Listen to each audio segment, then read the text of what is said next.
Warangal municipal corporation ఎన్నికల ముందు కేటీఆర్ వరంగల్లో పర్యటించారు.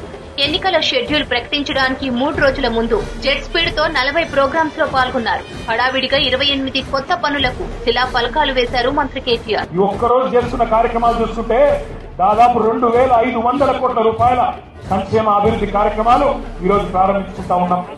అనేక అభివృద్ధి పనులకు స్వయానా కేటీఆర్ గారే మీ వరంగల్ని అభివృద్ధి చేస్తామని చెప్పి మరి ఈ రోజు ఎందుకు ఆ శంకుస్థాపనకి పరిమితమని అడుగుతున్నాం. ఎందుకంటే కేవలం మా వరంగల్ అంటే చిన్న చూపు, అలాగే ఎలక్షన్స్ ఉన్నప్పుడు మాత్రమే హామీలు శంకుస్థాపనకి తప్పగాని మా వరంగల్ నగరాన్ని అభివృద్ధి చేయాలని మాకు సందర్భంగా అర్థమవుతుంది. ఏడాది క్రితం పర్యటనలో నియో రైల్ తీసుకొస్తామని కేటీఆర్ హామీ ఇచ్చారు. కానీ స్టేట్ బడ్జెట్ లో వరంగల్ నియో మెట్రో ట్రైన్ కి ₹1 కూడా కేటాయించలేదు. వరంగల్ నగరానికి మెట్రో నియోను కూడా తీసుకొచ్చే బాధ్యత మాది. వరంగల్ లో కూడా లోకల్ పట్టణంలో మెట్రో రైలు కూడా చూపెట్టే బాధ్యత మాది అని చెప్పి కూడా ఈ సందర్భంగా నేను విజ్ఞప్తి చేస్తా ఉన్నా. పేరుకే వరంగల్ 2వ పెద్ద నగరంగా ఉంది, కానీ అభివృద్ధిలో చాలా వెనుకబడిపోతా ఉంది. వరంగల్ నగరంలో అన్ని శంకుస్థాపనలు చేశారు సార్, కానీ అది అభివృద్ధి అయితే అన్ని కుంటుపడి కూర్చున్నారు సార్. ఏమిరా బాలరాజు, ఏమిరా ఉపయోగం దేశానికి నీ వల్ల?